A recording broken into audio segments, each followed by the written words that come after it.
ምንድነው የምሰማው? ይቅርታሽ እዚህ ጋር አንድ ቪዲዮ ድንገት ዜና ገብስ ድምፃዊ ሰማኸኝ በለው ከዚህ ዓለም በሞት ተለየ። እኔ አሁን ቪዲዮ ሪከርድ እያደረኩኝ ነው ጋይስ። በጣም የሚገርም ነገር ነው። እግዚአብሔር ድምፃዊ ሰማኸኝ በለው ሰሜ ባላገሩ ባደረበት ህመም በሕክምና ሲረዳ ቆይቶ ምን እናድርግ መሰላችሁ? እዚህ ጋር ቪዲዮን ላቁመውና እስካሁን ከዚህ በፊት ያሉትን የተደረጉትን ነገሮች ታያቸዋላችሁ እስከ ሄለን ድረስ ያለውን። ከዛ በኋላ ያለውን ደግሞ ሌላ ቪዲዮ ወደ በኋላ በሰራላችሁ ይሻላል። በጣም ነው ያስደነገጠኝ ድንገት ነገር እየሆን ስላየሁት እግዚአብሔርን ነው የምላችሁ። ያው አንዳንድ የምታውቋቸው ሰዎች አርቲስቶች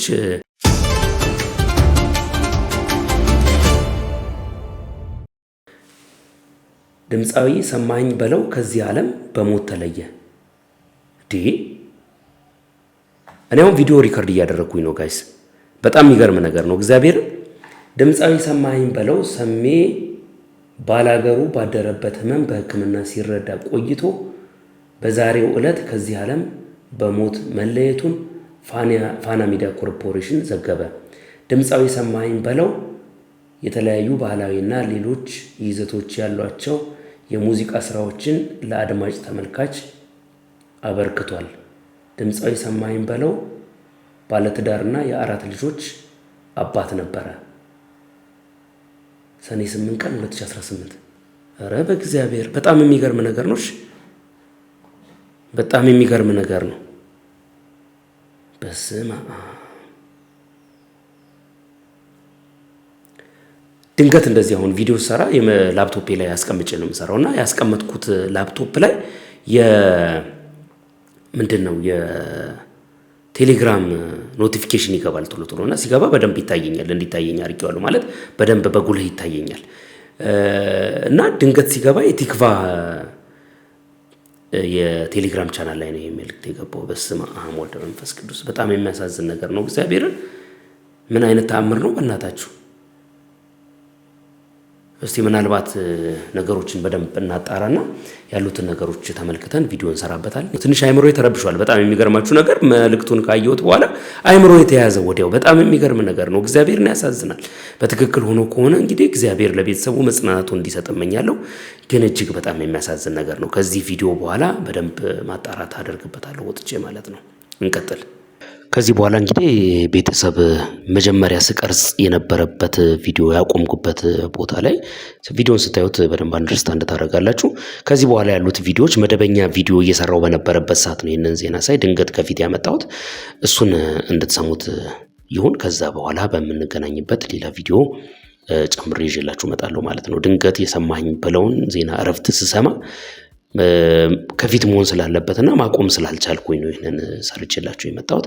የሚቀጥሉትን ቪዲዮዎች ከዚህ በኋላ ያሉትን ተከታተሏቸው ማለት ነው። እጅግ በጣም አመሰግናለሁ። ያበደ ትውልድ እየበዛ ነው። ከወጣቶቹ ወይ ከቲኔጀሮቹ ግን የአዋቂዎቹ አልባሰም። ይገርማል ዘንድሮ። እሺ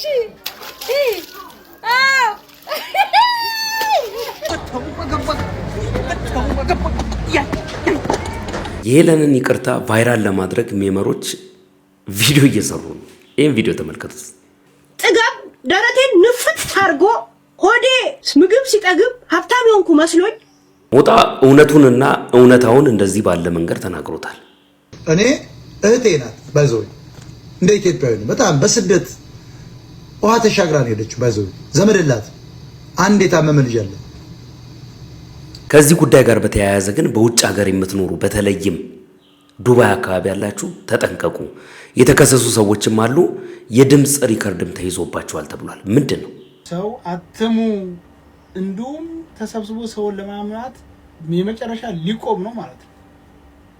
እና ጋሽ ወርቁ አይተነውን በውስጥ በየተደዋወሉ ሲቦጭቁና ሲያቧጭቁ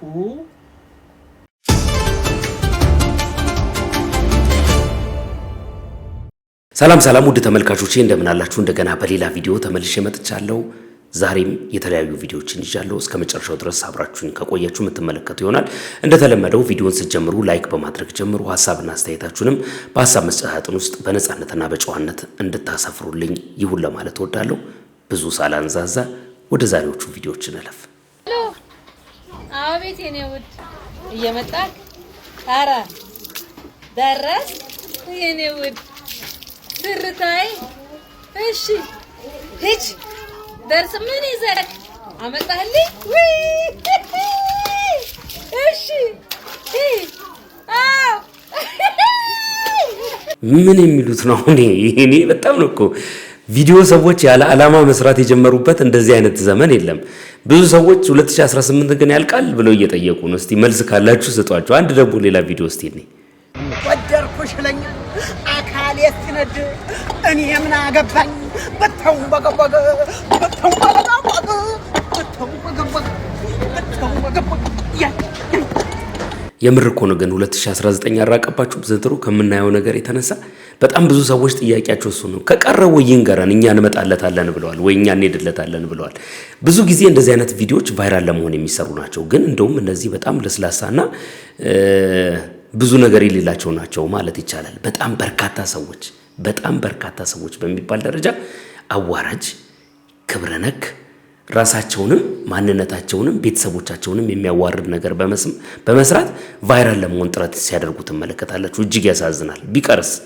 ቢቀርስ ምንም እኮ ችግር የለውም። አንድ ሰው ቪዲዮ ላይ መታየት አለመታየቱ ወይም ደግሞ ቪዲዮ ለቆ ቫይራል መውጣቱ ለሱ የሚጠቅመው የተለየ የሚያመጣለት ነገር የለም። እጅግ በጣም ነው የሚያስነውረውና እንዲህ አይነት ቪዲዮ የሚሰሩ ሰዎች እየተበራከቱ ነው። አካባቢያቸው ላይ ያላችሁ ሰዎች እስቲ ምክር ለግሷቸው። ሌላው ከሄለን ጋር በተያያዘ በጣም በርካታ ሰዎች ሜም እየሰሩ ነው ያሉት። አንዱን ላሳያችሁ። ጥጋብ ደረቴን ንፍት አድርጎ ሆዴ ምግብ ሲጠግብ ሀብታም የሆንኩ መስሎኝ ለካ ያ ምግብ በዳጀሽን ሲያልቅ በቤቴው ሽሮ እንኳን የለም። የማረባ ሽሮ ቀለ እንኳን ባዶ ነበር፣ ጨው እንኳን አልነበረም። የሆዴን ነው የሚያውቁ። ቮይስም አስቀምጫለሁ፣ የሆዴን ነግሬያቸዋለሁ። ያንን ከግንዛቤ ውስጥ በማስገባት ከዚህ ክፍት አፍ ጋር እኔ ታይሜን ሉዝ አላረግም፣ ግን አስተምሪያታለሁ። እቺን ጋደሚትና ደደቢት ብለው በሆዶ ንዴቱን እንደሚያበርዱ አውቃለሁ። በጣም ብዙ ሰዎች በነገራችን ላይ ከተፈጠረው ነገር ጋር አያይዘው የራሳቸውን የግል አስተያየት እየሰጡ ነው ያሉት። በኮሜንት ሴክሽን ላይ ወደ 130 ምናምን ሺህ አካባቢ ሰው ተመልክቶታል ትላንትና የጫንኩትን ቪዲዮና እዛ ኮሜንት ሴክሽን ላይ መታችሁ የምትናገሩ ሰዎች አንዳንዶቻችሁን ለመታዘብ ሞክሬያለሁ። አንድ ሰው እንደውም በጣም አስነዋሪ አጸያፊ ስድብ ተሳደበና ገብቼ ፕሮፋይሉን ስመለከት ደህና ሰው መስሎኝ ነበር፣ ትልቅ ሰው መስሎኝ ነበር። እንደዚህ ይናገራል ብዬ በፍጹም አልጠበቅኩም። ኢንቦክስ አረኩለት ገብቼ ፕሮፋይልን አይቼዋለሁ ብዬ ስለው እና ምን ይደረጋል? ምንም እንዲደረግ ሳይሆን እንዳየሁት እንዲያውቀው ፈልጌ ነው። ሳየው እንደዛ አይነት የሚናገር ሰው አይመስልም። በፍጹም ከሱ እንደዚህ አይነት ቃላት ይወጣሉ ብሎ መጠበቅ ከባድ ነው። ከዛ ገብቼ እሱን አካውንት ስመለከት የለጠፋቸውን ነገሮች አዩዋቸው፣ ታዘብኩኝ። በቃ ለመታዘብ ነው፣ ምንም ላድርገው አይደለም። ግን ያሳፍራል። በቃ ሰዎች ሐሳባቸውን በነፃነት መግለጽ የሚችሉበት ዘመን ነው፣ ጊዜ ላይ ነው ያለ ነው። ከዛ ባለፈ ግን እኔ የደገፍኩትን እኔ የወደድኩትን እኔ የሆነ ነገር የሆንኩለትን አንተ ሁንለት አይባልም ሰው። ከዛ ባለፈ ደግሞ ይሄ የምንሰራው ቪዲዮ ፖለቲካ አይደለም። የፖለቲካ ጥማትና ፍላጎት ያላችሁ ሰዎች ፖለቲካ የሚሰራበት ቻናል ላይ ሄዳችሁ አስተያየታችሁንም መስጠት ትችላላችሁ። ፍላጎታችሁንም እዛ መናገር ትችላላችሁ። ከዛ ባለፈ ግን እኔ እየሰራ ያለሁት ሪአክሽን ቪዲዮ ነው። አንድ የሪአክሽን ቪዲዮ እንደሚሰራ ሰው እዛ የሰራሁት ቪዲዮ ላይ ያለውን ሐሳብ ተመልክታችሁ የእናንተን ሐሳብ ማጋራት እንጂ ከዛ ባለፈ ፈርዘር ሄዳችሁ ያልተባለውን እናንተ ልትሉ የፈለጋችሁትን ጉዳይ መናገራችሁ ተገቢ ነው ብዬ አላስብም። እኔ እስቲ ሞጣ የሚናገረው ነገር እንስማና እንመለስ። እኔ እህቴ ናት ባይዘው እንደ ኢትዮጵያዊ ነው። በጣም በስደት ውሃ ተሻግራን ሄደች። ባይዘው ዘመድላት አንድ የታመመ ልጅ አለ። ወርቁን ልትናገርበት የቻለችው ዘገየ ጆከር የተባለ ልጇንና እሷን አስክሬን ሰርቶ ለሰው እናስብ በዚያ ደረጃ ሲያዋርዳት ወርቁ እሱን ይረዳዋል የሚል ሌላ ደግሞ ከዱባይ ወጥተው ስለተናገሩና ነሳራ ባይዘው ሳራ ተናግረሽ ወርቁ ኤችአይቪ ያለበት ብለሽ ነግረሻታል። ሐቅ ነው። ያንን ወርቁን እሱ ነው የሚረዳው 17 አንበሳ ያወረሽለት እኔ ለማሰደብ ነው በሚል የተጀመረው ከዚያ በኋላ ወደ ምን ገባች እቺ ምስኪን ሴትዮ? ተራራን ትገፋለች ነግሬሽ ነበር። ወርቁ አይተህ ነው ነካቸው። በቃ አሁን ተንበጫብጫ ገደል ገባች። እኔ በዚህ ሴትዮ ውድቀት አልደሰትም። ሰው ነኝ አልደሰትም። እኔ አይጸጸተኝም። አራት ቀን አይደል 3 ቀን ነግሬያታለሁ። በአራተኛው ስትናገር በቃ አይ ምን አልኳቸው? ወዲያው ስትወርድ ከላይቭ ላይ ስገባ ምንድነው ያልኳቸው? በቃ እቺ ሴትዮ አለቀላት። 4 ጊዜ ነው የነገርኳት። የኔን ላይቭ ተቆርጦ ይደርሳታል፣ ከታች ሰማለች። ስትወጣ ነው ደግሞ የምገባው። እሷ በእኛ ማታ ነው የምትገባው፣ እኔ በቀን ነው። ትሰማኛለች። ሄለን እህቴ ልንገርሽ፣ አቶ ወርቁን ይቅርታ ጠይቁ ነው ያልኳት። ታስታውሳላችሁ? የልቅ ይቅርታ በይ። ያችን ብላሻለች። እርግጠኛ ነኝ ሳታይ ያላመጣሽው በሽተኛ ልጅ አለሽ፣ ብቻሽን ነው የምታሳድጊ። በባህር ነው የሄድሽው አላልኳት? ግድ የለሽም ከተራራ ጋር ነው የተጋፋሽ። እናንተ አታሽቃብጡ ብያለሁ። በምን ምክንያት? በዘገየ ምክንያት እኮ እሱን ይረዳዋል ተብሎ ስለተባለ ሚስ ኢንፎርሜሽን ነበራት። እንግዲህ እንደምትሰሙት ነው ማለት በጣም የሚያሳዝን ነገር ነው። የተነሳችበት ሰውየውን ለመንካት እንዳልሆነና የተፈጠረው ነገር ወደዛ ድራይቭ እንዳደረጋት በግልጽ ተናግሯል ሞጣ። እሱ ብቻ ሳይሆን ወታ የለመነችበት መንገድ ይቅርታዋ ምናምን ያሳዝናል። እንደ ሰው ልጅ ስትመለከቱት እኔ አሁን ከዚህ ጋር 3ኛ ቪዲዮ ይመስለኛል የሰራሁትና ያሳዝናል። በቃ እንደ ሰው ልጅ መተሳሰብ፣ መደጋገፍ፣ መረዳዳት ምናምን በተለይ ደግሞ ከሀገር ውጭ በምትሆኑበት ሰዓት ይሄኛው ነገር በጣም አስፈላጊ ነው። እነሱም እላፊ ሄደው የሰውን ፐርሰናል ነገር ይናገራሉ፣ የሰውን ቤተሰብ ይናገራሉ፣ እናት አባት ምናምን ይናገራሉ። ይሄ ነገር እንደዚህ አይነት ኮንሲኩዌንስ እንዳለው ለማወቅ ጥሩ ነው። እስቲ አንድ እሷ የምትናገረውን ቪዲዮ እንስማና እንመለስ። ቁጥሩን መጥራት የሚከብድ በእኔ ላይፍ ስታንዳርድ ጋር አብሮ የማይሄድ ብር ተጠይቄያለሁ። እንደገና ደግሞ አወዳይ ናፍቆኛል። እንደው ወጋይ ተስፋ ቆርጣለች። አወዳይ ናፍቆኝ ብር ክፈይ መታሰር ሲሉኝ ጠርዙኝ ነው የምላቸው። እንደውም ልጅ ያለኔ ይደግ እዚህ ሀገር የእውነት የነጭ እናት ይታዘዝለታል፣ ያድጋል። ያሳዝናል። እንግዲህ ያው መቼም ሰው ናችሁ። ሰው የሚገጥመው መጥፎ ነገር ከባድ የሆነ እንደዚህ አይነት የህይወት ውጥረት ሲገጥመው ያሳዝናችኋል። እንደ ሰው ልጅ ታስባላችሁ፣ ታዝናላችሁ። እና አሁን እሷ ሀፕን ያደረገባት ነገር እጅግ በጣም የሚያሳዝን ነው። እኔ ከዚህ ሁሉ ነገር የተማርኩት ሰዎችን ዝም ብሎ መናገር፣ ሰዎችን የግል ነገራቸውን፣ እናትን፣ አባትን አንዳንድ ሰው ታውቃላችሁ፣ ለምሳሌ በዮኒ ማኛ ተናዶ ነው እንበል። ዮኒ ማኛን ትቶ ወንድሞቹን፣ እናቱን፣ አባቱን፣ የሆነ ዘመዶቹን ምናምን እያነሳ የሚናገር ሰው አለ። ሌሎቹም እንደዛው ልክ የሆነ ነገር ሀፕን ሲያደርግ የቤተሰቦቻቸውን ታሪክ እያወጡ መደበሪያ ያደርጉበታል ማለት ነው። እና እንደዚህ አይነቱ ነገር ዋጋ ማስከፈሉ አይቀርም። እንደው ሌላው ነገር ቢቀር ህግም ባይጠይቅ ከህሊና አንጻር ከተጣሉት ሰው ጋር ጉዳዩን መጨረስ ተገቢ ነው ብዬ አምናለሁ። በጣም የሚገርማችሁ ነገር በአረብ ሀገር አካባቢ ወይም ደግሞ ዱባይ የምትኖሩ የተከሰሳችሁ ሰዎች እንዳላችሁ በዚህ አጋጣሚ ልታውቁ ይገባል። በድምጽ ሪከርድ የተደረገ እያንዳንዱ ፋይል ወጥቷል ተብሏል። ምንድነው? እስቲ ይሄንን ቪዲዮ እንስማ። ምናልባት ለጥንቃቄ የሚጠቅማችሁ ከሆነ እንስማውና እንመለስ። ወይስ ጠበቃ እንያዝ? እንደምታውቁት እኔ ቅልጥ ያልኩ ቂጤን የጣልኩ ደሃ ነኝ።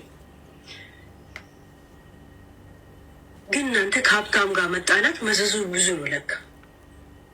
እናንተው ቂጣችሁን የጣላችሁ ደሃዎች ትሻሉኛላችሁ። የእውነት ስንት ደሃ እዚህ ያለ እነዚህ ድሮ ነበር እንጂ አለሞ መደቆስ አሁን ምን ያደርጋል ምጣድ ጥዶ ማልቀስ ይላል የሀገራችን ህዝብ ተረትና ዛሬ ደጭቅማን ላይቭ ላይ እንዳየኋት የማስተባበልና የማስተዛዘን የልመና አይነት ቃላቶችን ስትጠቀም አይቻለሁኝ።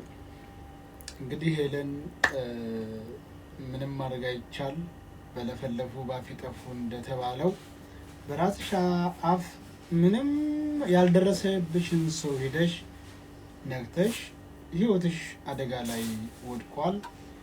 እንግዲህ እንዴት ትዋጨዋለሽ የሚለውን ፈጣሪ ያውቃል። እንደኔ የመጠየቂው ብር ከፍተኛ መጠን ያለው ብር እንደሆነ ይገባኛል። እንኳን አንቺ ዘርማንዘርሽ ቢሰበሰቡ አይከፍሉትም።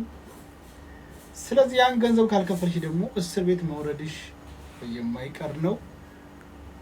እንደኔ መፍትሄው ምንድነው የሚለውን እንደኔ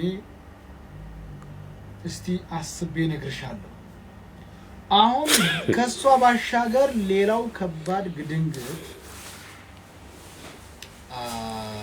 በጣም ያስደነገጠ ነገር ዱባይ ላይ ያለው አንዳንድ ጭምጭምታ እንደምሰማ የግለሰቦች ማንነት አልተነገረኝም 3-4 ግለሰቦች ተከሰዋል የሚል መረጃ እየደረሰኝ ነው አለው። እነዚህ ሰዎች በምን ተከሰሱ? ስለ ጋሽ ወርቁ አይተነው ሶሻል ሚዲያ ላይ ወጥተው አላወሩ። ልብ ብሎ ዛሬ ጓደኛ የለም እከሌ ጓደኛ ነው ብለህ የልብህን አታውሪ 100% ሪከርድ ተደረጋለህ። ዘንድሮ ቀላል አይደለም። ግሩፕ ላይ ወይም ደግሞ ኮንፈረንስ አድርጋችሁ ስትወሩ በእውነተኛ አንድኛይቱ ድምጣችሁን እየቀረጸች እንደሆነ አውቁ። ስለዚህ ጓደኛ ነን ብላችሁ ምናምን ብላችሁ ሰው አትሙ። እንዱም ተሰብስቦ ሰውን ለማምናት የመጨረሻ ሊቆም ነው ማለት ነው። እና ጋሽ ወርቁ አይተነውን በውስጥ በየተደዋወሉ ሲቦጭቁና ሲያቧጭቁ ምንድነው የምሰማው? ይቅርታሽ እዚህ ጋር አንድ ቪዲዮ ድንገት እዚህ ነገር ድምፃዊ ሰማኝ በለው ከዚህ ዓለም በሞት ተለየ። እኔ አሁን ቪዲዮ ሪከርድ እያደረኩኝ ነው ጋይስ። በጣም የሚገርም ነገር ነው። እግዚአብሔር ድምፃዊ ሰማኝ በለው ሰሜ ባላገሩ ባደረበት ህመም በሕክምና ሲረዳ ቆይቶ በዛሬው ዕለት ከዚህ ዓለም በሞት መለየቱን ፋና ሚዲያ ኮርፖሬሽን ዘገበ። ድምፃዊ ሰማኝ በለው የተለያዩ ባህላዊና ሌሎች ይዘቶች ያሏቸው የሙዚቃ ስራዎችን ለአድማጭ ተመልካች አበርክቷል። ድምፃዊ ሰማኝ በለው ባለትዳርና የ4 ልጆች አባት ነበረ። ሰኔ 8 ቀን 2018። ኧረ በእግዚአብሔር በጣም የሚገርም ነገር ነው። በጣም የሚገርም ነገር ነው። በስመ አብ።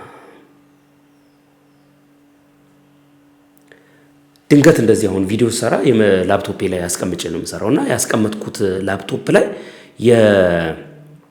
ምንድነው የቴሌግራም ኖቲፊኬሽን ይገባል ቶሎ እና ሲገባ በደንብ ይታየኛል። እንዲታየኝ አድርጌዋለሁ ማለት በደንብ በጉልህ ይታየኛል። እና ድንገት ሲገባ የቲክቫ የቴሌግራም ቻናል ላይ ነው የሚልክት የገባው። በስመ አብ ወወልድ ወመንፈስ ቅዱስ። በጣም የሚያሳዝን ነገር ነው። እግዚአብሔርን ምን አይነት ተአምር ነው በእናታችሁ። እስቲ ምናልባት ነገሮችን በደንብ እናጣራና ያሉትን ነገሮች ተመልክተን ቪዲዮ እንሰራበታለን። ይህንን ቪዲዮ እንጨርሰው እስቲ። በጣም የሚያሳዝን ነገር ነው። በጣም ያሳዝናል በእግዚአብሔር። እዚህ ጋር ልጁ የተናገረው ነገር ምንድነው? በአረብ ሀገር በዱባይ የምትኖሩ ሰዎች እንደዚህ በግሩፕ ኮል ስታደርጉ ውስጥ ገብታችሁ የምታወሩት ነገር ድምጻችሁ ሪከርድ ይደረጋል። ጓደኛ ብላችሁ እንዳታምኑ። ይሄ የሚሆነው ነገር ሁሉ ውሸት ነው። ያጋልጧችኋል። አጉል ነገር ነው የሚገጥማችሁ። ስለዚህ ራሳችሁን ልትጠነቀቁና ልትጠበቁ ይገባል ከዚህ ነገር የሚል ጥብቅ የሆነ መልእክት ነው ያስተላለፈው ልጁ ማለት ነው። ትንሽ አይምሮ ተረብሿል። በጣም የሚገርማችሁ ነገር መልእክቱን ካየሁት በኋላ አይምሮ የተያዘ ወዲያው በጣም የሚገርም ነገር ነው። እግዚአብሔርን ያሳዝናል። በትክክል ሆኖ ከሆነ እንግዲህ እግዚአብሔር ለቤተሰቡ መጽናናቱን እንዲሰጥ እመኛለሁ። ግን እጅግ በጣም የሚያሳዝን ነገር ነው። ከዚህ ቪዲዮ በኋላ በደንብ ማጣራት አደርግበታለሁ ወጥቼ ማለት ነው። እንቀጥል። ደረጃ ከተያዘባችሁ ታውቃላችሁ ሁላችሁ። ስለዚህ ስለ ጋሽ ወርቁ አይተነው በግል አውርታችሁ የቀበጣጠራችሁ ፈጣሪ ሆናችሁ መፍትሄ የለውም። ቀጥታ ወደ ኢትዮጵያ ዲፖርት ነው። ማን ዲፖርት ተደርጎ ማን ይቀራል ልንል እንዳይሆን። እኔ ግን የሰውን ክፉ በፍጹም አልመኝም። በተለይ እንደው ጸሎቴና ዱዓዬ የቅርብ ሰዎቼ እንዳይሆኑ እኔ የምወዳቸው ወይም ደግሞ በእኔ ችግር ላይ የተሳተፉ ለእኔ ያዘኑ እንዳይሆኑ ዱዓና ጸሎቴ ነው። ከዛ ባሻገር ይሄ አቀባጣጣሪውና አቀባጣጣሪው ከሆነ የራሱ ጉዳይ እና እንደዚህ ነው። ሰው ማማት ጓደኛ ነው ብለህ ማውራት አቁም። ብቻ ነው ያንዳንድ ብቻ ማን ያህል ብቻ ይሄ ቱሪና ዲዛ ፋቢያ ብቻን ከልብ ጋር አሜትም ከሆነ ብቻህንማ ስልምም ከሆነ ብቻህን ረገጠው ብቻህን ክላስ።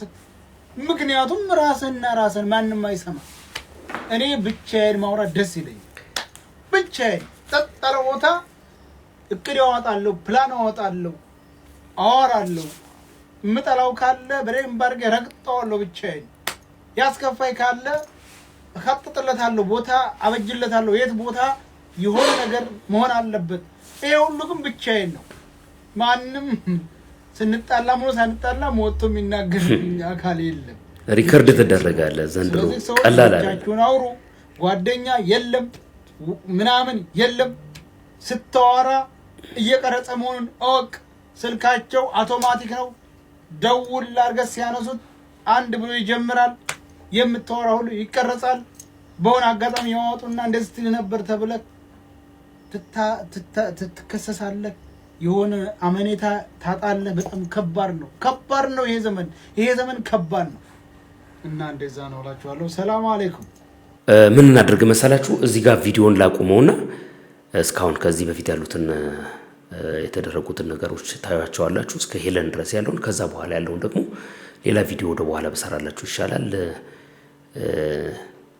በጣም ነው ያስደነገጠኝ ድንገት ነገር ይሁን ስላየሁት እግዚአብሔርን ነው የምላችሁ። ያው አንዳንድ የምታውቋቸው ሰዎች አርቲስቶች እንደዚህ አይነት ነገር ሀፕን አደረገ ሲባል እጅግ በጣም ያስደነግጣል። ድንገት እንደዚህ አይነት ነገር ስትሰሙ ይረብሻል ማለት ነው። እጅግ በጣም ነው የሚገርመው። በእውነት ድንገት ነው ያየሁት። ይኸው አሁን ስንት ሰዓት መሰላችሁ? 5 ሰዓት ከ20 ምናምን ደቂቃ ላይ ነው የቲክቫ ኖቲፊኬሽን የገባልኝ ማለት ነው። በጣም ያሳዝናል። እስቲ ቪዲዮዎችን በደንብ አጣርቼ ወደ በኋላ ላይ ላቀርብላችሁ ሞክራለሁ። እጅግ በጣም ያሳዝናል። እንግዲህ በትክክል ሀፕን አድርጎ ነው ብዬ አምናለሁኝ። ምክንያቱም ቲክቫ ነው የለቀቀው። ሁሉ ጊዜ የምከታተለው ፔጅ ነው። እውነተኛና ታማኝ መረጃዎች ስለሚቀርቡበት ትክክለኛ የሆነ ነገር ነው ብዬ አምናለሁ። እጅግ በጣም ያሳዝናል። እንግዲህ ለወዳጅ ዘመዶቹ፣ ለቤተሰቦቹ፣ ለስራ ባልደረቦቹ፣ ለጓደኞቹና ለመላው የኢትዮጵያ ሕዝብ አድናቂዎቹ ለሆኑ መጽናናቱን እግዚአብሔር ከጸባዖት እንዲልክላቸው ከልብ ይመኛለሁ ማለት ነው።